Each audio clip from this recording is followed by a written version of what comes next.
ఆది నుండి ఉన్న జీవవాక్యము ప్రత్యక్షమైనప్పుడు యోహాను మరి ఇతరులు ఆ జీవవాక్యాన్ని గురించి విన్నారు, దానిని కనుగొన్నారు. ఆ సజీవ వాక్యాన్ని వారు కన్నులారా చూశారు, తాకారు.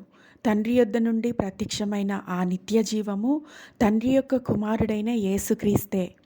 నేనే మార్గమును సత్యమును జీవమునై ఉన్నానని చెప్పిన యేసు ప్రభువే తనను నమ్మిన వారికి నిత్య జీవమును అనుగ్రహించువాడై ఉన్నాడు.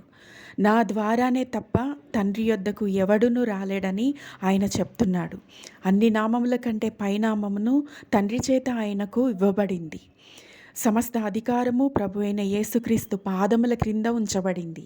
ఇంతటి సర్వాధికారము కృప కలిగిన యేసు ప్రభువును నమ్మిన ప్రజలు ఎవరైనా సరే, వారు ఎవరైనా సరే, అన్యమతస్థులైనా, ఏ దేశ ప్రజలైనా, ధనికులైనా, నిరుపేదలైనా, మనుషులు మిమ్మల్ని లెక్కించినా లెక్కించకపోయినా యేసు ప్రభువు మిమ్మలను ప్రేమిస్తున్నాడు. ఎంతగా అంటే నీ కొరకు ఆయన తన ప్రాణాన్ని సిలువపై అర్పించాడు. నిన్ను జీవింపచేయడం కోసమే ఆయన మరణాన్ని జయించి సజీవుడై లేచాడు.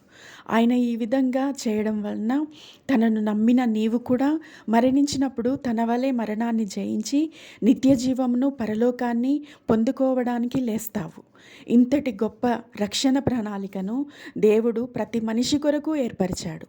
దేవుడిచ్చిన ఈ మహారక్షణ ఏ కొద్ది మందికో కాదు, ఒక జాతి ప్రజలకు మాత్రమే కాదు, కొన్ని దేశ ప్రజలకు మాత్రమే కాదు, కొంతమంది ఏర్పాటు చేయబడినటువంటి ప్రత్యేకమైన ప్రజలకో కాదు, కానీ సమస్త మానవాళి కొరకు, సమస్త ప్రజల కొరకు కుమారుడైన యేసు తన రక్తాన్ని కార్చాడు.